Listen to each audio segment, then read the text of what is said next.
Lord Most High, our Heavenly Father, all our lives we dedicate to Thee, all our labors, all our joys and woes, all our pleasure, all our melody. Make us each a channel of Thy peace. When in darkness, guide us from above. Where there's sorrow, may we sow Thy joy. Where there's hatred, may we share Thy love. Lord Most High, our Heavenly Father, all our lives we dedicate to Thee, all our labors, all our joys and woes, all our pleasure, all our make us each a channel of Thy peace. When in darkness, guide us from above. Where there's sorrow, may we sow Thy joy. Where there's hatred, may we share Thy love.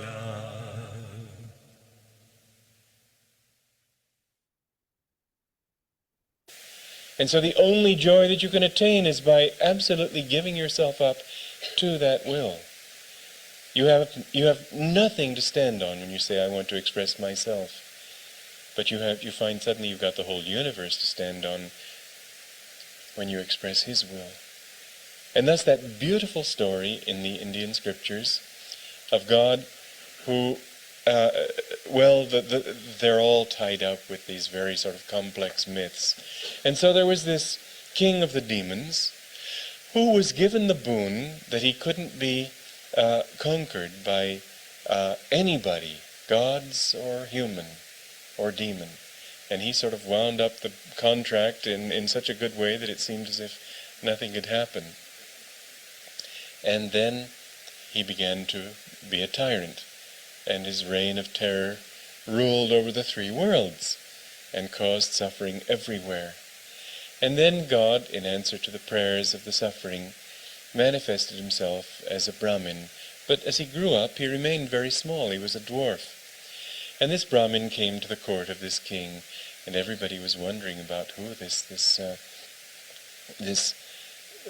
beautiful shining boy was. And the king offered him a boon. And this little dwarf, who was really God in this little human form, said that all I want is 3 paces, enough ground for me to cover with 3 steps. And the king said, gladly, gladly. And so he took 1 step and covered the whole earth. He took another step and covered the whole sky. There was nowhere for his 3rd step, and he turned to the king and he said, now, where will I be able to step for the 3rd time? And the king, who realized when he was licked, knew a good thing when he was on to it, he said, Lord, here's my head. And so God conquered this ego in him. But it's a story of us, how we think that we're going to just be able to conquer everything, and we don't see that it isn't our world. It seems so unfair in a way that somebody like Van Gogh, who was such a wonderful painter, and yet earned with his paintings the total of $16 in his whole life. Now one of them sells for $2 million or more. And it seems so unfair that here he dies and then his name is glorified. But in another way, it's not at all unfair, because it wasn't he anyway, it was God. We've just got to absolutely reconcile ourselves to the fact that it's His glory, not ours. It's His world, not ours. And He demands that of us. He demands the last ounce, which is to say, our heads. And when we offer that up to Him and say, put your feet on my head, then we become Him. The goal of religion is to unite ourselves with Him. We think we've given up everything, and suddenly we find we've attained everything. As St. John of the Cross said, he who would own everything should seek to own nothing. He who would be everything should seek to be nothing. He who would know everything should seek to know nothing. Not to have any wisdom of his own, not to take credit personally for anything that he does. And then suddenly he finds it, but he is a part of that. It's the infinite. And that infinite one, when you've cleared away all the grime, can shine through the particular colored pane of your stained glass window that is you. And every pane is different. But every pane becomes beautiful only when the sunlight shines through it. A stained glass window is colorless and dull until the sun shines upon it. And we are colorless and dull until we can get ourselves cleaned enough of ego and desire and attachment to the point where He shines. And then when He shines, it's the same sunlight, but through this pane it's red, through that one it's yellow, through that one it's green, and each one unique and each one beautiful. We become beautiful only to the extent that we let His light shine through us. And the job of everybody who is on this path is to try to serve as a channel for the masters, because they will not talk out of the sky. They will talk through people. There's a story of a priest who went to a farmer in Ireland, and he said, what a beautiful farm you and God have created here, and what a beautiful this you and God have done here, and what a beautiful that you and God have done here. Finally, the farmer felt he'd had enough. He said, well, Father, you may be right, but you should have seen it when God had it all to Himself. God acts through channels, and we must be channels ourselves for that infinite light. Good morning again, everyone. This is such an important and a wonderful and a subtle topic of how to open ourselves, how to be receptive, how to draw God's power, God's wisdom, all the qualities of the divine through us, into us, and through us, and how to serve in this world as a channel for the divine. You can be a channel for anything. You can be a channel for darkness. You can be a channel for laziness, low energy. You can be a channel for envy and hatred and all of those things. You can be a channel for light.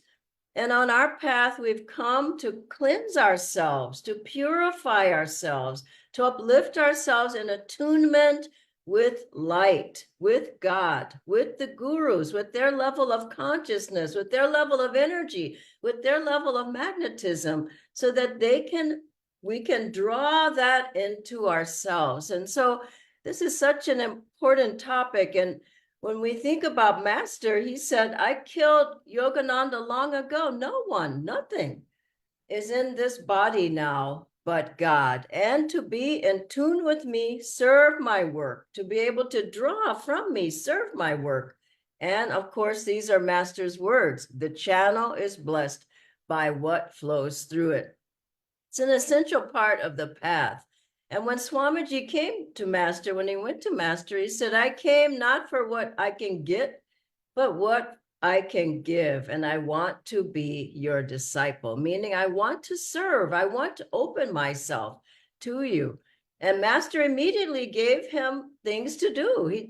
And we have to realize as we open ourselves as channels, we are blessed. So Swamiji was able to edit Master's words. He was able to, and he changed from editing Master's words.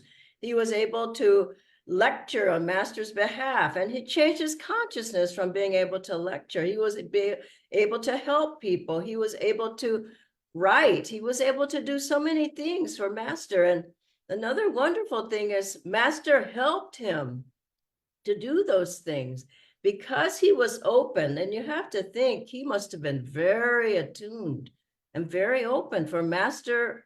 When Swamiji was 22 years old, and Swamiji had only been there 8 months, for Master to start him out lecturing, giving Kriya even at that stage of his discipleship. But Master, another wonderful thing is Master helped him. He helped him to be able to do it. He was open, so Master could come in. He, for example, with the yoga postures, he couldn't do the postures well, Swamiji. Master helped him. Every time he said, Walter, you do the postures, suddenly he could do the postures. When he had him writing, editing, he was writing and editing, he was editing through him. And Swamiji could feel Master was working through him. There were some thoughts Swamiji had that weren't the right kind of thoughts when he was talking to particular people in the congregation. And Master, he knew his thought. He said, I know every thought you think. So Swamiji came back and Master said, that's not the right thing to say. Don't talk like that. Because he was a channel for Master, Master could also read his thoughts. He knew that wasn't the right way of thinking, and he told him about it. And he said very clearly, don't forget where your power is coming from. And Swamiji had thought he had changed himself at a certain time, and he heard some of the monks had said, Master said, look how I changed him. But it's a wonderful phrase, a thought to meditate on, because he couldn't have changed him if he hadn't been open and receptive. And so he was an open, receptive channel for change to happen, for God's power to flow from Master to him, for God's magnetism, for inspiration to be able to write books, to be able to write music, to be able to lecture, to be able to help people, to be able to heal people. Swamiji became the channel of the Guru. Master was the channel for God. We have to be the channels for the divine to flow through us. And so what does that mean? Another thing I was thinking before I get to that is that Swamiji had asked some person to join in the work there in the monastery. And Master later, he said that person wasn't right for, he wasn't ready for this level of commitment. And then he said to Swamiji an important thing. He said, I'm going to have to give you intuition. Wow.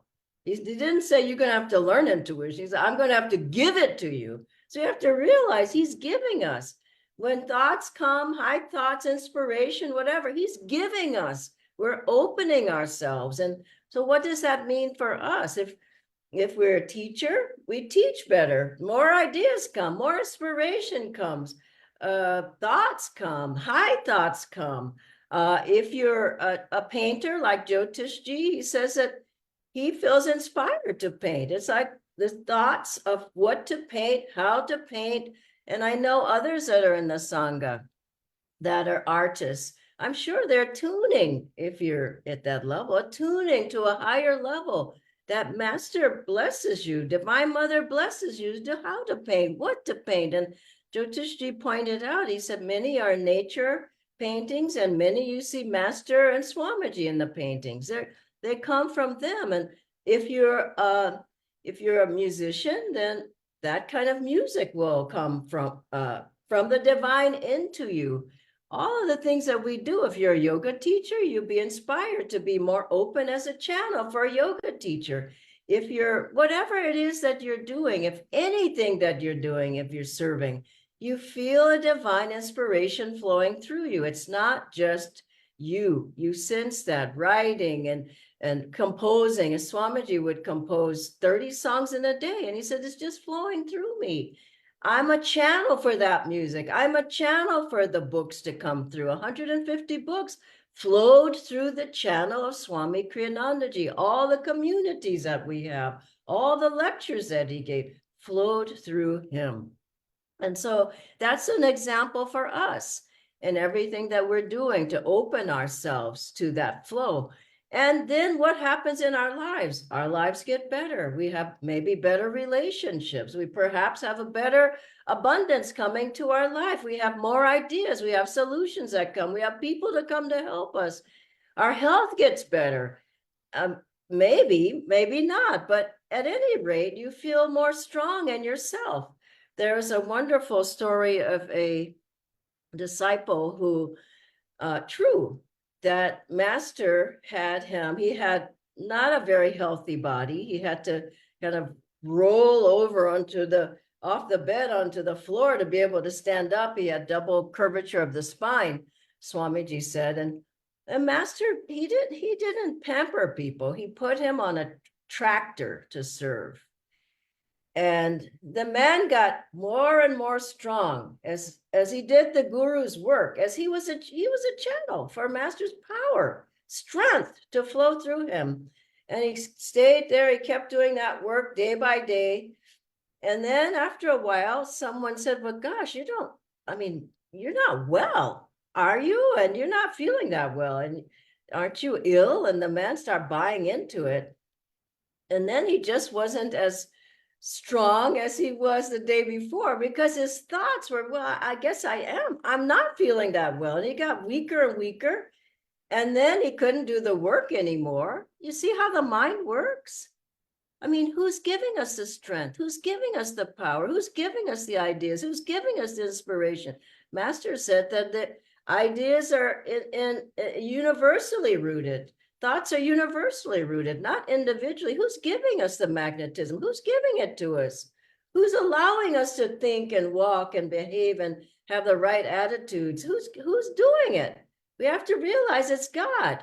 And for a devotee, we have to realize it's God that's working through us to do anything and everything in our lives, not just meditate or energize, but in our work, in our anything that we're doing at our job, the creative ideas, inspiration, initiative.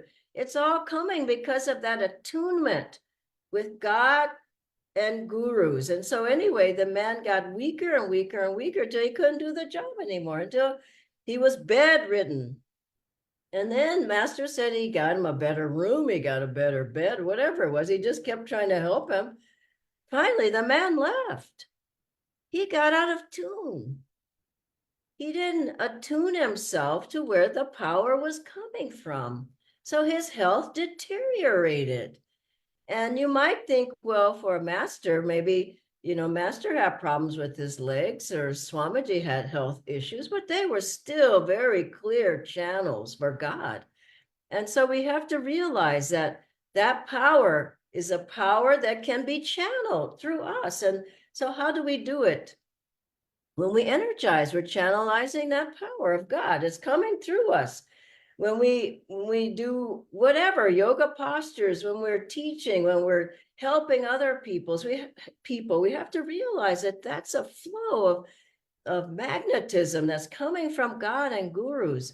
And so when we meditate, we should really, really deeply, deeply call after your meditation, during the meditation, before the meditation, call to Master, fill me with your energy, fill me with your inspiration, fill me with your magnetism, fill me with your joy, fill me with your strength, fill me with intuition, fill me with inspiration. And whatever it is that you're needing, fill me with ideas, fill me with God's power. And finally, fill me completely with yourself. This is the ultimate goal of being a channel. It's not a psychic thing. It's not, I see lights and whatever it is. It's fill me completely with God's power. Fill me completely with yourself. Now, it's directional, but if you never start, it'll never happen. It's not passive. That I just sort of touch Master's feet, or and mentally, or I put a flower on the altar, or that makes me a channel, or I chant a mantra, or I do a fire ceremony. You have to really, if you want to be a channel for the guru, you have to really want that. It's not given passively. It's not given if you're not open. It's not given in a way that you're not receptive. I really, really want to serve you. I want to be a channel for light, not wrong feelings and wrong attitudes. And I want to get rid of the ego. I don't want to think about myself. This is very important. I don't want to have everything coming to me. I want to be your channel. And it's a very powerful topic. Meditate on it, because it's not just, oh, I went and talked to somebody at the center. I brought a cake to the center. It's like, no, in everything I do, I want to change myself. I want to change myself from what I am to what you want me to be. And after you meditate, ask inwardly, Master, what would you have me to do today, even at your work? What would you have? How can I be more inspired today? How can I be more creative? How can I be more intuitive? How can I have more initiative? It means to really launch yourself into a higher level of consciousness and awareness, and attune yourself there with God and gurus. And I want to end with words from this wonderful book, How to Be a Channel by Swamiji. He gives points on being a channel. He says, you may wonder, how can I develop my own ability to be a channel? First, keep your mind elevated during the whole time as you want to serve as a channel. Don't simply open yourself passively. And that means for a yogi, all day, every day, you're just always trying to open, listen, feel, attune yourself. It will help you to concentrate specifically in the upper chakras. Next, before speaking in any way, any program or event, meditate deeply. Calm your thoughts. Lift your whole spirit up to God and ask Him to guide and inspire you. Next, give outward expression to your inspiration. Don't let it die dormant within you, or it will gradually wither and die. And finally, the greater the will, Yogananda used to say, the greater the flow of energy. It requires a completely positive flow of will and energy, a strong expectation that one will receive the inspiration, the guidance he wants for channeling, openness, receptivity to being a channel to take place. I would recommend this wonderful book to continue on with this topic. And I'll ask Natindra now to join me on the screen.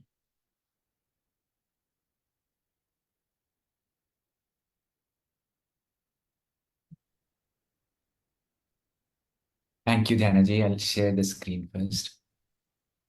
The first question, Dhyanaji, is can you tell some practical stories on how our gurus were channels for God?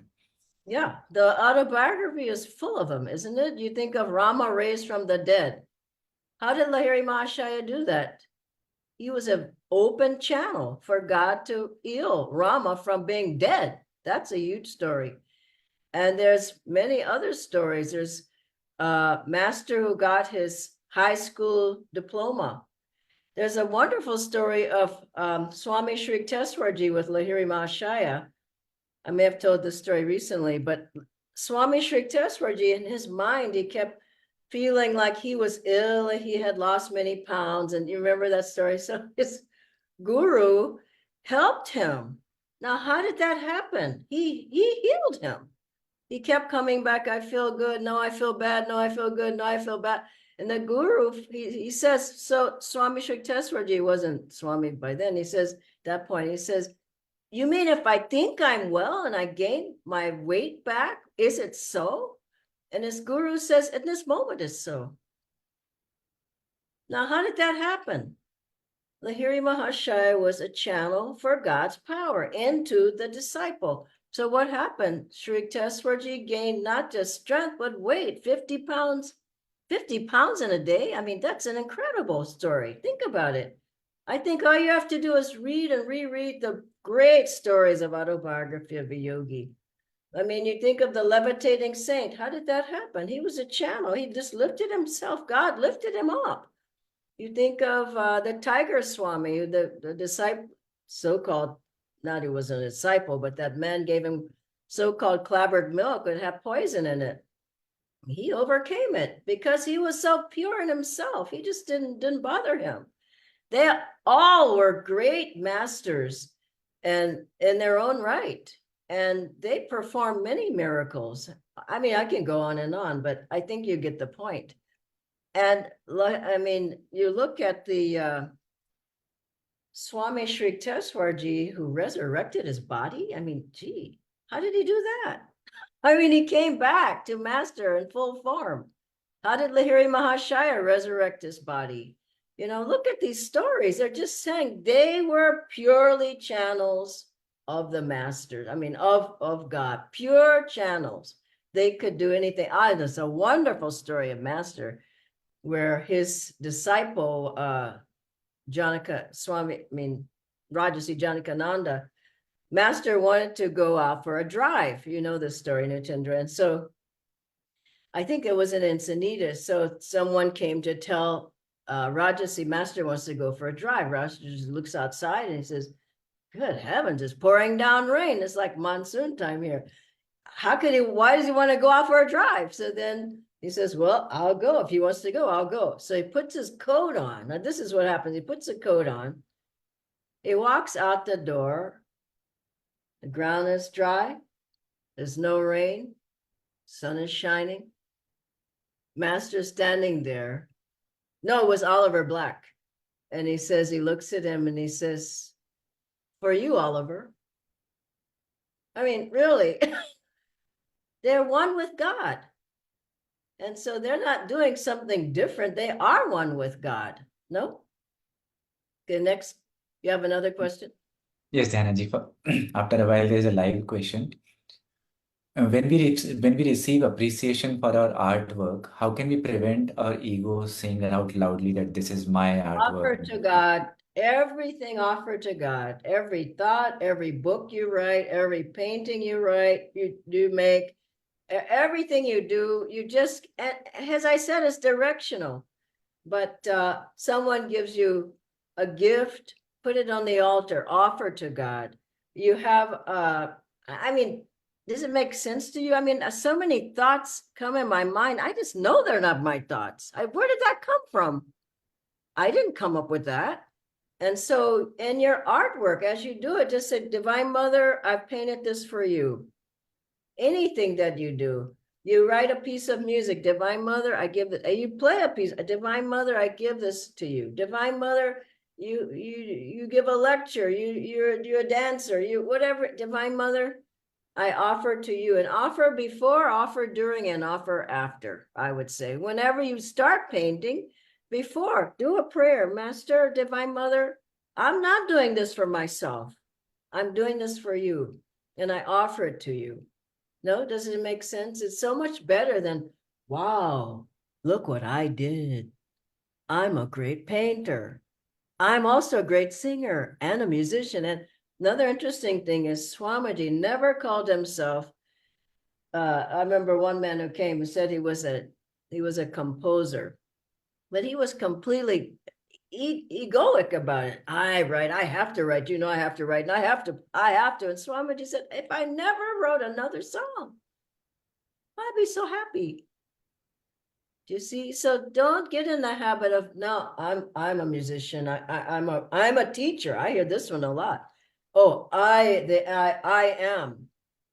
I don't get identified with anything. Divine Mother can strip you in a moment. You're gone. Then what are you? Dead.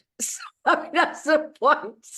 So even your life, I give my whole life to you. I give my breath to you. I give everything I do. I mean, India, this is the Indians from the Indian scriptures. Every aspect of my life I offer to the divine. Isn't it so? And it's not just one or two things, it's my whole head. I love that story. My whole head, I give it to you. Such a beautiful way to live. We should live more and more that way, directionally, but yes, try it. Don't say 40 years from now, I'll do it. Okay? Yeah, thank you, Dhanaji. The next question is, when Master spoke on the ship going from India to the US to begin his mission, how was he able to suddenly speak in English so well? I'm looking for that boon myself for Hindi. But I do have that boon actually, because it really is his grace that I can speak in Hindi and give Korean Hindi. That I just know. I know it's master. I mean, there's no doubt about it. Do I study all the time? You have to do your part. But how was he able to speak? He opened himself up. Remember, he was saying inwardly he was praying to his guru, you must help me, you must help me. And he heard Swami Sri Teswarji saying, you can speak. And then he started talking. He didn't even know what he said afterwards. You know, people said, you gave a rousing lecture on such and such. And he said he made some inquiries as to what it was about. But that was a great thing. It's a great example. And, you know, if you feel nervous or whatever, and you're a new teacher or you're teaching yoga and you can just ask, Master, guide me. I have this picture here right next to me. And I feel Master, and I have Babaji there as well. Now, who's giving the talk? Understand? You gotta just open yourself. Shall I use the word humble yourself? To that you can't do anything without God's power. Do you have any more questions, Natendra? Just one last question, Dhanaji. So Swamiji was ill a lot, and also Master had some problems with his legs where he couldn't walk for some time. So were they still channels for God even when they had unhealthy bodies? Definitely. I mean, look what Swamiji did. I mean, even near the end of this incarnation, I remember we were in Chennai. There were 3,000 people. 1,000 couldn't get in, but 2,000 in the hall. Swamiji, he could barely stand up. People helped. No, he didn't stand up. He sat down for that lecture, but because he couldn't stand up, he couldn't sing very well. Whoa, as soon as he started talking, boom, that was such a power in that audience with 2,000 people. And then we started a center there. Now, how did that happen? God's power through Swamiji. He wasn't feeling well. He wasn't well. But that power came through. And so you have to know that a master is attuned to God. It doesn't matter what that body's looking like or doing. And a lot of the things, I think he took on karma of other people, honestly. And master, when they were carrying him up the stairs once, because he couldn't walk. I mean, he couldn't walk at the certain point of his life. And it's interesting what he said to them. He said, you're drawing a lot of magnetism. That's good. You know, so even he wasn't well. I mean, his legs weren't functioning properly, but he had the magnetism, you know. You're drawing a lot of magnetism. That's good. And so we can't look at just, oh, the person's unwell, person's whatever. Inside, they're swimming in God. That power is always there. The grace and the blessings, the presence of God is there in a master. If they look well or they don't look well, it's always there. God bless you all. Thank you, Natendra. Have a wonderful day, everybody. Bye-bye.